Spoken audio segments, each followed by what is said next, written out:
आज का decided topic है F बराबर R/2। हम F बराबर R/2 प्रूफ करने जा रहे हैं। यहाँ प्रूफ करना है, क्वेश्चन है अवतल दर्पण में साबित करें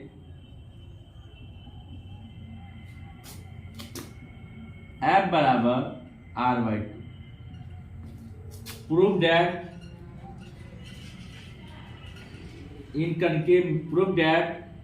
F बराबर R/2 इन कनकेव मिरर।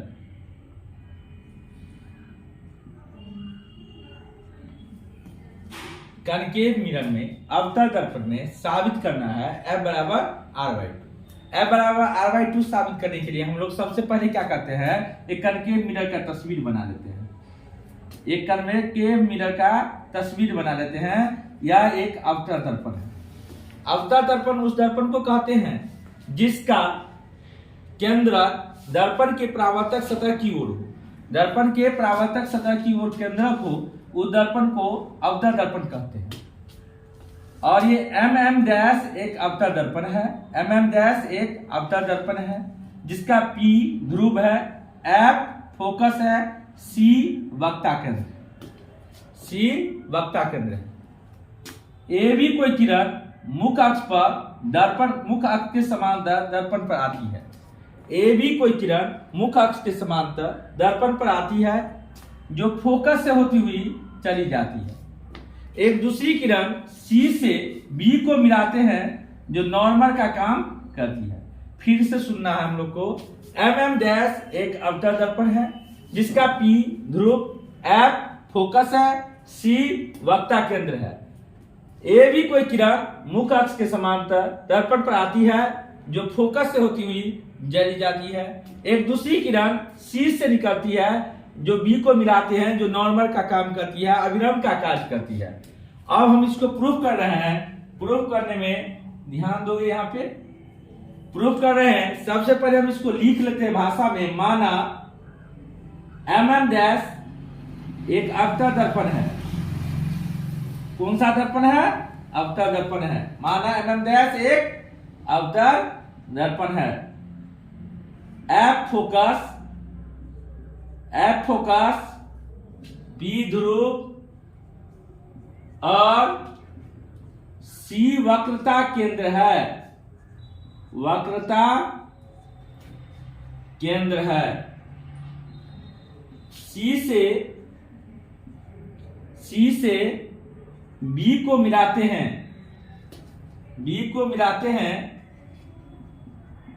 C से B को मिलाते हैं जो अविलंब का कार्य करती है।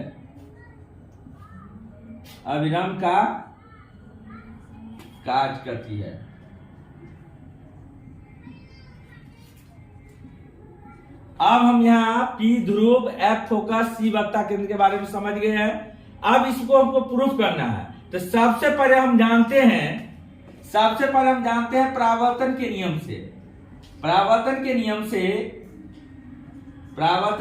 से आपतन कोण और परावर्तन कोण समान होता है। ये एंगल और ये एंगल, ये आपतन कोण हो गया, ये परावर्तन कोण हो गया। आपतन कोण उस कोण को कहते हैं जो आपतित किरण और अभिलंब के बीच के कोण को आपतन कोण कहते हैं। अभिलंब और परावर्तित किरण के बीच के कोण को परावर्तन कोण कहते हैं। इसको I से लिखते हैं, इसको R से लिखते हैं। तो हम यहाँ लिख सकते हैं कोण ABC।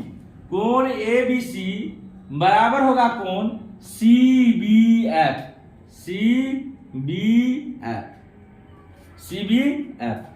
अब एक दूसरी के इसको समीकरण फर्स्ट मान लेते हैं।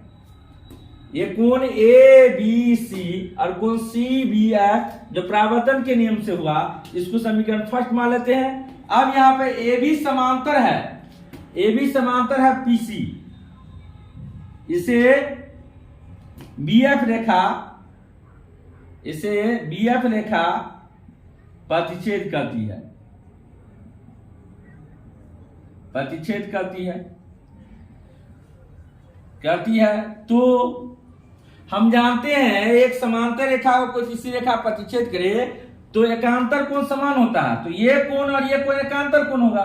इससे आगे हम कोण ए बी सी, कोण ए बी सी बराबर कोण हो जाएगा बी सी एफ, कोण हो जाएगा बी सी एफ। इक्वेशन 2 और समीकरण 1 और 2 से, अब यहां पर हम लिखेंगे समीकरण 1 और 2 से, समीकरण 1 और 2 से दोनों का एलएचएस समान है तो आरएचएस समान होगा, तो कोण सी बी एफ बराबर कोण बी सी एफ। अब देखो ये सी बी एफ कहां पे है, सी बी एफ ये कोण है और बी सी एफ कोण है, ये कोण है, तो ये कोण बराबर है। इसका मतलब है ये समद्विबाहु त्रिभुज है। और हम ये भी जानते हैं समान कोण के सामने की भुजा समान होता है, तो इस कोण के सामने की भुजा सी एफ, तो सी एफ बराबर इस सामने भुजा बी एफ, तो बी एफ लिखेंगे। इक्वेशन 3 समीकरण 3 मान लेते हैं। अब देखिए अगर यह दर्पण का वक्र है, यदि दर्पण का वक्र बहुत ही छोटा हो तो बी पी के नजदीक आ जाएगा, अर्थात ये जो बी यहाँ है यहाँ आ जाएगा, तो बी एफ बराबर पी एफ के बराबर हो सकता है, तो हम इसको मिटा देते हैं। फिर से देखिए यदि दर्पण का वक्र बहुत ही छोटा हो तो बी जो है पी के नजदीक में होगा, और बी और पी के नजदीक में होगा, तो इसका मतलब है बी एफ बराबर पी एफ के हो जाएगा। तो हम यहां से लिख सकते हैं यदि दर्पण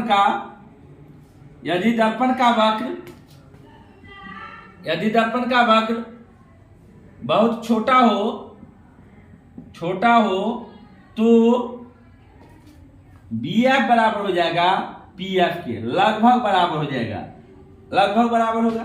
तो हम यहां लिख सकते हैं सी एफ बराबर बी एफ के बदला में पी एफ। अब सी एफ जो है, सी एफ यहां है, इसके बदला हम लिख सकते हैं P C minus C F. फिर से सी एफ के बदला में, सी एफ के मात्रा में P C minus P F लिख सकते हैं।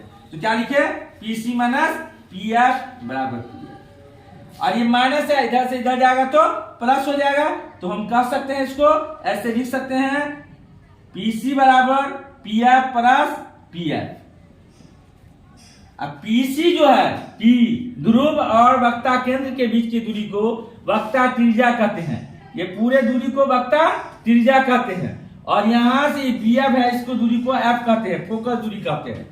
और इधर की दूरी ऋणात्मक होता है, लेकिन हमको उससे नहीं मतलब है। हम क्या करेंगे, सिर्फ मान देंगे पीसी का मान कितना हो गया आर, तो आर लिख देते हैं। और ये वो एक का एक 2 पी एफ हो गया, तो 2 पी एफ लिखेंगे, आर बराबर 2।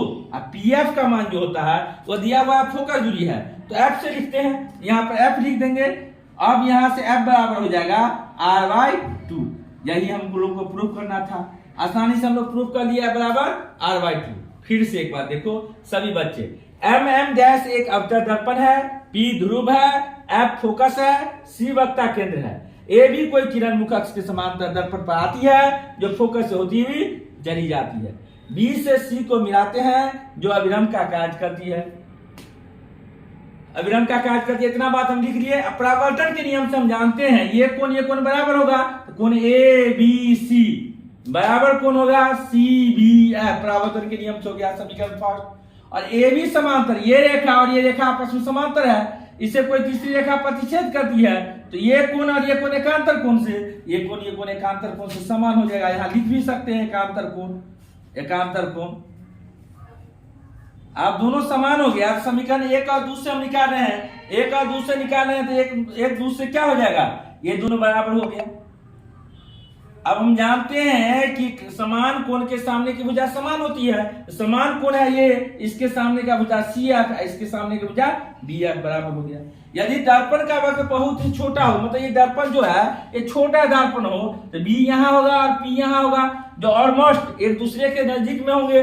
नजदीक में होने के कारण दोनों आपस में बराबर, लगभग बराबर हो सकता है। यहाँ हम लिख दिए सी एफ बराबर पी एफ, और सी एफ का दूरी हो गया P C minus P F बराबर पी एफ। माइनस है उधर गया तो प्लस हो गया, और इसका पीसी का मान दे दिया आर, और इस तरह हम लोग एफ बराबर आर बाई 2 आज प्रूफ कर लिए। कल से नया वीडियो दूसरे दिन देंगे हम, ठीक है।